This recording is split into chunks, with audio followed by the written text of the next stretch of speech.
স্বাধীনতার পর থেকেই গুলশান বনানীর পাশের লেক ঘিরে বসবাস শুরু করে দেশের বিভিন্ন প্রান্ত থেকে আসা দরিদ্র জনগোষ্ঠী, যা ৯০ দশকে পরিণত হয় বস্তিতে। সরকারি জমিতে গড়ে ওঠা এই করাইল বস্তি যেন ঢাকার বুকে আলাদা এক পৃথিবী।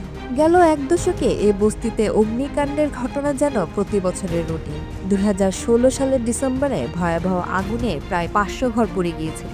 এর রেশ কাটতে না কাটতে ২০১৭ সালের মার্চে, ২০২৩ সালের ফেব্রুয়ারিতে, ২০২৪ সালের মার্চ মাসেও বড় ধরনের আগুনের ঘটনা ঘটে। সর্বশেষ মঙ্গলবার লাগা আগুনে পুড়েছে শত শত ঘর। ফায়ার সার্ভিস ও সিভিল ডিফেন্সের তদন্ত প্রতিবেদনগুলোতে সাধারণত শর্ট সার্কিট, মশার কয়েল বা গ্যাস সিলিন্ডার বিস্ফোরণকে আগুন লাগার কারণ হিসেবে দেখানো হয়।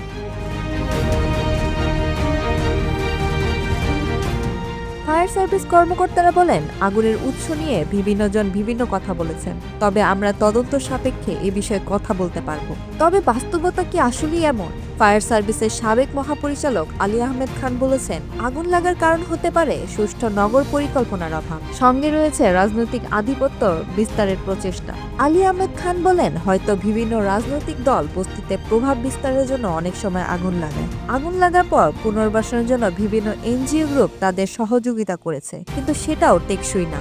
আমার মনে হয় আগুন নেভানোর জন্য বস্তিবাসীর একটি টিম থাকা উচিত, তবেই বস্তির আগুন দ্রুত নেভানো যাবে।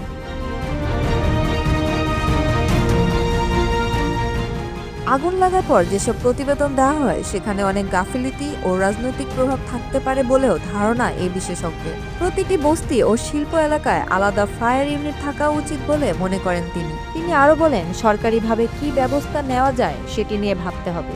বিদেশে সব জায়গায় রাস্তার পাশে হাইড্রেন্ট আছে, সেখান থেকে পানি নিয়ে তাৎক্ষণিক আগুন নেভানো যায়, কিন্তু সেটি আমাদের দেশে নেই। ফায়ার সার্ভিসের তথ্য বলছে, সারা দেশে গেল ২ দশকে ৩ লাখেরও বেশি অগ্নিকাণ্ডের ঘটনা, প্রায় ২,০০০ মানুষের প্রাণ হারিয়েছে।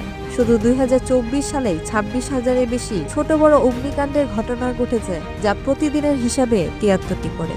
নুজহাতুন নওরিন, আজাদ ডেস্ক।